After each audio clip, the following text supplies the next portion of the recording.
क्या आपने कभी सोचा है कि दुनिया का सबसे शांत कोना कहाँ हो सकता है? जहां सुबह की पहली आवाज घंटियों की नहीं, बल्कि एक बूढ़े किसान के बैलगाड़ी के पहियों की चरचराहट हो। जहां इंटरनेट की बजाय असली वायरल है एक दादी की कहानी जो गली गली में मुंह हजबानी फैल जाती है। जहां लोग घड़ी के बजाय सूरज से पूछते हैं कि अब कितना हुआ। अगर नहीं तो आज मैं आपको ले चलता हूं एक ऐसे गांव में जो यूरोप के दिल में छिपा है, मानो किसी किताब के पन्नों से निकलकर आ गया हो। ला क्रोइसेट, फ्रांस के एक छोटे से पहाड़ी क्षेत्र में बसा यह गांव सिर्फ 212 लोगों का घर है, लेकिन यहां का हर चेहरा एक कहानी जैसा है। यहां कोई ट्रैफिक लाइट नहीं, न ही स्कूटर की आवाज। सबसे तेज वाहन एक बूढ़ा खरगोश जो गांव के बीचों बीच बने सब्जी के बाजार में रोज दोपहर 3 बजे घास चरने आता है। लोग कहते हैं वो इतना नियमित है कि अगर वो देर से आ जाए तो दादी माँ कहती हैं आज बारिश होगी। सुबह 5 बजे जब शहर के बच्चे अलार्म के झटके से जागते हैं तो ला क्रोइसेट में एक चिड़िया की चोंच सूरज को जगा रही होती है। फिर धीरे धीरे गांव जागता है। एक खिड़की खुलती है, फिर दूसरी, और फिर एक पुरानी लकड़ी की दुकान का दरवाजा जिस पर लिखा है पैन ओ मैटिक। अंदर बैठे हैं 78 साल के मौसियर डुबॉइस जो रोज सुबह ताजा ब्रेड बनाते हैं। उनकी रोटी इतनी महकती है कि गांव के कुत्ते भी उनकी दुकान के बाहर बैठ जाते हैं, मानो प्रार्थना कर रहे हों। एक दिन एक शहर का लड़का लुका अपने माता पिता के साथ यहां छुट्टियां मनाने आया।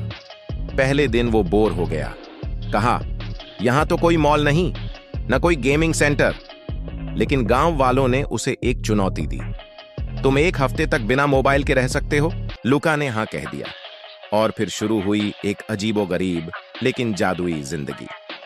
पहले दिन उसे एक बूढ़ी महिला मैडम लॉरेंस ने बगीचे में टमाटर उगाना सिखाया।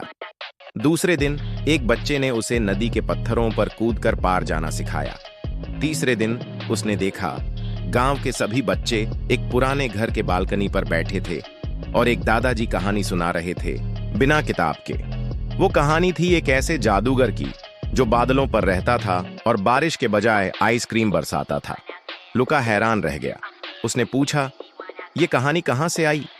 लुका ने हां कह दिया। और फिर शुरू हुई एक अजीबोगरीब लेकिन जादुई जिंदगी। पहले दिन उसे एक बूढ़ी महिला मैडम लॉरेंस ने बगीचे में टमाटर उगाना सिखाया।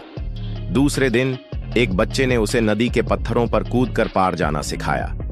तीसरे दिन उसने देखा गांव के सभी बच्चे एक पुराने घर के बालकनी पर बैठे थे और एक दादाजी कहानी सुना रहे थे बिना किताब के।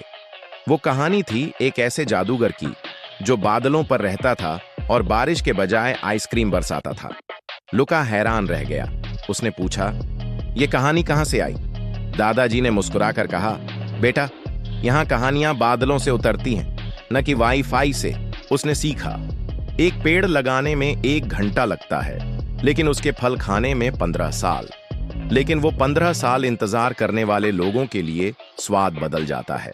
एक शाम जब गांव वाले एक खुले मैदान में बैठे थे, तारों के नीचे गाने गा रहे थे, लुका ने कहा मैं यहीं रहना चाहता हूं। सब हंस पड़े। मैडम लॉरेंस ने कहा तुम यहां नहीं रह सकते बेटा, लेकिन तुम अपने शहर में भी ला क्रोइसेट बना सकते हो। बस थोड़ा धीमा चलना सीख लो, एक दोस्त बनाना सीख लो, एक पेड़ को बढ़ते देखना सीख लो। जब लुका लौटा तो उसने अपने स्कूल के बाहर एक छोटा बगीचा बनाया। उसने दोस्तों को सिखाया कैसे बिना फोन के खेला जाता है और हर शनिवार वो एक पेड़ लगाता। लोग पूछते ये सब क्यों? तो वो मुस्कुराकर कहता मैंने एक गांव देखा था जहां समय रुक गया था, लेकिन असल में वहां समय तेज चल रहा था, बस लोग उसे महसूस कर रहे थे।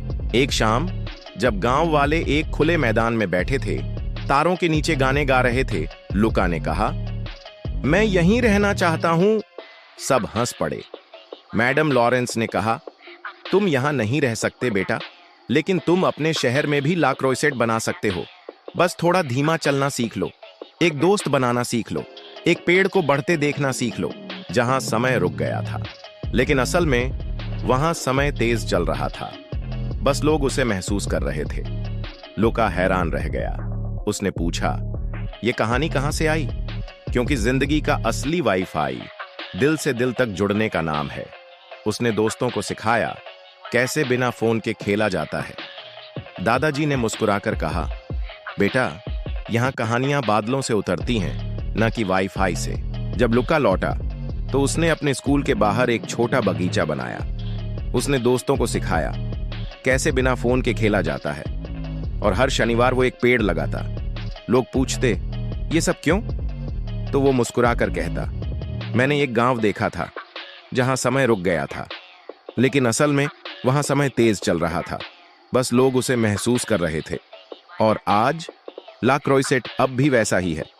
कोई टीवी नहीं, नहीं ऐसी, लेकिन यहाँ के लोग कहते हैं हमारे पास एक ऐसी चीज है जो दुनिया खो चुकी है, शांति की आदत। तो बताइए, क्या आपको भी लगता है कि शांति कोई जगह नहीं बल्कि एक तरीका है जीने का?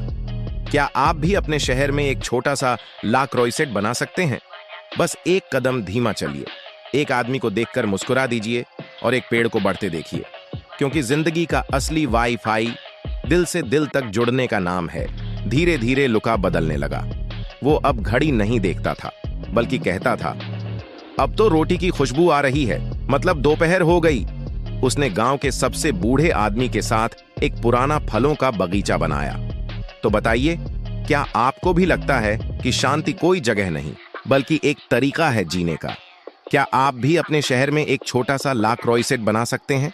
बस एक कदम धीमा चलिए, एक आदमी को देखकर मुस्कुरा दीजिए और एक पेड़ को बढ़ते देखिए, क्योंकि जिंदगी का असली वाईफाई दिल से दिल तक जुड़ने का नाम है।